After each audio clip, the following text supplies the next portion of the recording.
الحمد لله رب العالمين والصلاة والسلام على رسول الله صلى الله عليه وسلم. وحن كصورنا إلى بدي كلنا كان كوري صلاة الصبح فضائشة وناجدة إلى ذهي إيو عقابته إيو عذابك إيو هوجا وصقنا هذا عيد الصلاة الصبح لا يموي ذا أما إلى نوي ذا يتكوي ذا بروح نسكت دينا محاي نقول عاوينا يا صلاة الصبح نتكلم أما محا سبب إنه نقول نقنا إن صلاة الصبح لنمان وحيابها اللي سكون رأسية هي مرق مضان طاوح كم ذا qofka inuu xilli hore seexdo oo ka tago soo jeedka waa qodobada ugu weyn ee inagu caawinaya inaynu salaada subax xilli hore kacno oo inuu tukano qof xilli dambe seexanaya salaada subax sidoo ugu kaca aad bay adagtay hadduu kacana wax laga yaabay isagoo daalan oo hurdadii ay hayso inuu salaada subax kacay qodobka labaad ee inagu caawinaya waxaan inaynu la nimaadno oo inuu ku dadaalno aadaab noom oo ay kamid tahay aayatul kursi inaynu akhrisano adciyadii kale soo rartay inaynu la nimaadno wayse qabaynu ku seexano qodobka saddexaad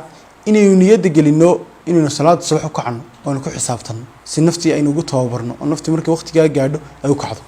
qodobka afraad inuu qofku ka shaqeeyo khayrka inuu qofku khayrka beero khayrka farabadiyo inuu qofku ka dheeraado macaasida iyo dambiyada kuwaas oo sabab u noqda qofka in qalbigiisu u daboolmo xumaantu markay ku farabadatana la ya'rifu ma'rufan wala yunkiru munkara qodobka shanaad ee nagu caawinay waxa weeyaan inaynu u sabirno dulqaad u muujino ku dadaalno sababtoo عاقبات أما عرفت الدماء صبر كليه هي وفائده يا خير وناك ناس بين كسوق بجبيننا إلهي سبحانه وتعالى وحين كبر ينا خيرك وناكين ونوافجيه كوي صلاة الصبح تكده اللي ما دنا إلهي سبحانه وتعالى نقدره ومدنا وحهر الله يجري وحجوشة ينصر وكحرية ومد مركي صلاة الصبح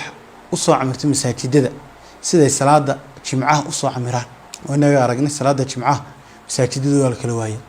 صلاة الصبح waxa laga yaabaa tiro koomaba masaajidada ku tukato dadkii halkay maray dadkii masaajidada buuxinay jimcuhu guriyaha wada hurda waxa laga yaabaa qaar badan oo kamid in habeenkii soo jeed salaad subax ku dhaafto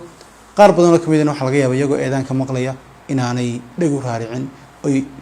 hurdada iyo barkinta iyo furaashka diiran ay si jeclaystaan oo shaydaanka iyo naftu ay u qurxiyaan ilaahay subhanahu wa ta'ala khayrkeena waagahin waafajiyo naasinu kusoo gabagabeynana wallahu subhanahu wa ta'ala أعلم وأحكم وبالله التوفيق.